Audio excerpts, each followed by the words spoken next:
मित्रांनो, मराठा समाजाच्या इतिहासातील एक मोठा क्षण काल घडला. आझाद मैदानावरून मनोज जरांगे पाटील यांनी घोषणा केली, आपण जिंकलो. होय, मराठा समाजाच्या हक्कासाठी सुरू असलेला हा लढा दीर्घकाळ आता निर्णायक टप्प्यावर पोहोचला आहे.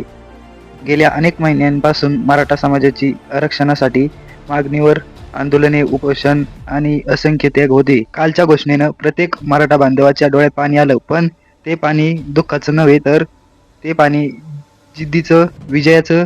सरकारसमोर ठाम उभं राहून समाजाला एकत्र आणून मनोज जरांगे पाटील यांनी दाखवून दिलं, जेव्हा एकजूट असते तेव्हा कोणतीही लढाई जिंकता येते. पण हा फक्त विजय नाही, तर ही जबाबदारी आहे. सरकारने दिलेल्या आश्वासनांवर आता प्रत्यक्ष काम होणार का? मराठा समाजाच्या मागण्या म्हणजे आरक्षण, शैक्षणिक आणि नोकरीची संधी खरंच पूर्ण होतील का? हा प्रश्न अजूनही कायम आहे.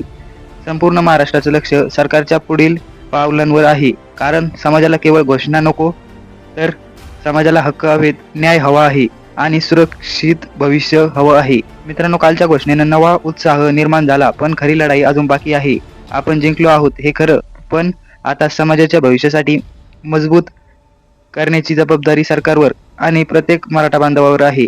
तुमच्या मते खरंच सरकार मनोज जरांगे पाटलांच्या मागण्या पूर्ण करेल का? हे खाली कमेंट बॉक्समध्ये कळवा आणि अशाच कामाच्या माहितीसाठी माइंडनेस मीडिया या यूट्यूब चॅनलला सबस्क्राईब करा. धन्यवाद.